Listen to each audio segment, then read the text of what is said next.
എന്തൊക്കെയാണ് ഒരു de addiction സെൻറ്ററിൽ കൊടുക്കുന്ന മരുന്ന് ചികിത്സ എന്ന് നിങ്ങൾക്കറിയാമോ?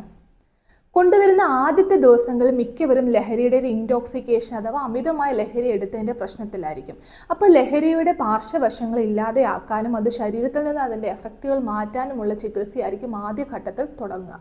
അതിനുശേഷം അതിൻ്റെ വിഡ്രോവൽ അഥവാ പിൻവാങ്ങൽ ലക്ഷണങ്ങൾ വരാതിരിക്കാനും ഇനി വന്നിട്ടുണ്ടെങ്കിൽ അതിൽ നിന്നും മോചിതരാകാനും അവരെ സഹായിക്കുന്ന ചികിത്സയാണ് പിന്നീട് അതിനോടൊപ്പം ചെയ്യുക. അതിനോടൊപ്പം തന്നെ നമ്മൾ ചെയ്യുന്നൊരു കാര്യം, ഈ ലഹരി ഉപയോഗിക്കുന്നതുകൊണ്ട് അവർക്ക് ശാരീരികമായിട്ട് വന്നിട്ടുള്ള അസ്വസ്ഥതകൾ അല്ലെങ്കിൽ അവരുടെ രോഗങ്ങൾ, കരൾ സംബന്ധമായ, തലച്ചോറ് സംബന്ധമായ, കിഡ്നി സംബന്ധമായ എന്തെങ്കിലും രോഗങ്ങളുണ്ടെങ്കിൽ അത്തരം കാര്യങ്ങൾക്കുള്ള ചികിത്സ എടുക്കുക എന്നുള്ളതും ഈ ഒരു ഘട്ടത്തിൽ ചെയ്യുന്നുണ്ട്.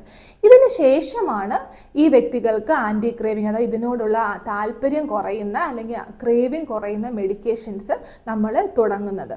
ഇത് തുടങ്ങുമ്പോൾ തന്നെ, മെഡിക്കേഷൻ കൊടുക്കുമ്പോൾ തന്നെ ഈ വ്യക്തി ലഹരി ഉപയോഗിക്കാൻ മറ്റെന്തെങ്കിലും കാരണങ്ങൾ കൂടിയുണ്ടോ, ഒരു ആങ്സൈറ്റി പ്രശ്നമുണ്ടോ, അല്ലെങ്കിൽ ഒരു ഡിപ്രഷൻ്റെ ഭാഗമായിട്ട് ലഹരി ഉപയോഗത്തിലേക്ക് പോയ വ്യക്തിയാണോ, അല്ലെങ്കിൽ പാനിക് അറ്റാക്കിൻ്റെ ഭാഗമായിട്ട് ലഹരി ഉപയോഗത്തിലേക്ക് പോയ വ്യക്തിയാണോ, അല്ലെങ്കിൽ എന്തെങ്കിലും പേഴ്സണാലിറ്റിയുടെ ഭാഗമായിട്ട് ലഹരി ഉപയോഗം തുടങ്ങിയതാണോ, അല്ലെങ്കിൽ ADHD പോലെയുള്ള എന്തെങ്കിലും അസുഖങ്ങളുടെ ഭാഗമായിട്ട് ലഹരി ഉപയോഗത്തിലേക്ക് പോയതാണോ എന്ന് കണ്ടെത്തി അതിനും കൂടി ചികിത്സ എടുത്തെങ്കിൽ മാത്രമേ പൂർണ്ണമായിട്ടും ഇത്തരത്തിലുള്ള ഡി അഡിക്ഷൻ സെൻ്ററുകൾ നടക്കുന്ന ചികിത്സ സക്സസ് ആവുകയുള്ളൂ.